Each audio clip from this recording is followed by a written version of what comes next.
For today's video, magdagat muna tayo. Hindi para maligo, kundi para maghalukay ube ng mga anek-anek dito sa batuhan. At para itest kung gaano katibay ang aking cellphone na hindi pa fully paid. At ito nga yung una naming nakita, sea cucumber. Bakit parang mabuhok? Tsaka umiihi. At tsaka may kumukupsit na kulay puti. Nakikita ko lang to sa ano eh. Ayan, lambot na niya. Malambot. Kung naririnig nyo yung parang kahol ng aso sa background, hindi po aso yun. Tumatahol po yung mga sea cucumber dito sa dagat. What? Kumpol-kumpol na starfish. Panghihibasan ang tawag sa pagkuha ng mga lamang dagat kapag low tide sa batuhan. Wala naman talaga kaming balak ng hibasan. Wala lang, gusto lang naming mag-enjoy at i-check kung ano yung mga nandito. At dahil may mga nakita na kaming mga ganito, ayan na nga. Kinuha na namin.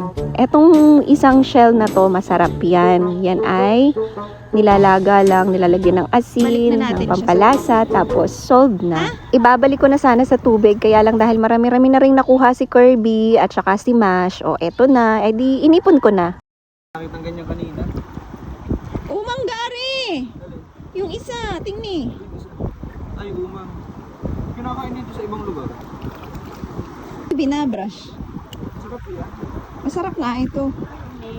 Kailangan pala kapag nanghihibasan ka ay malinaw ang iyong mga mata dahil kagaya ng kakilala mo na magaling magpanggap ay magaling din magpanggap yung mga shells dito. Akala mo ba to shells na pala? Para bang isang napakalaking achievement kapag nasilayan ng aming mga mata yung mga lamang dagat na nakikita namin sa batuhan.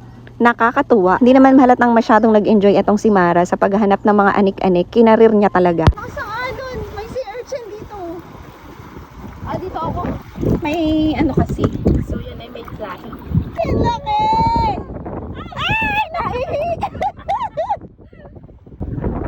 Oo. Ay! Naihi siya.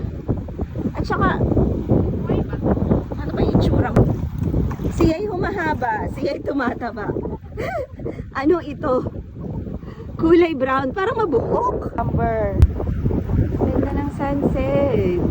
Dito naman sa part na to, may mga nakita kaming sea urchin. Ayan siya. Ganyan pala yung itsura ng sea urchin kapag wala sa tubig. Tapos ayun yung kanyang mga mata. Tapos ito namang isang ito, parang rambutan. Ang cute!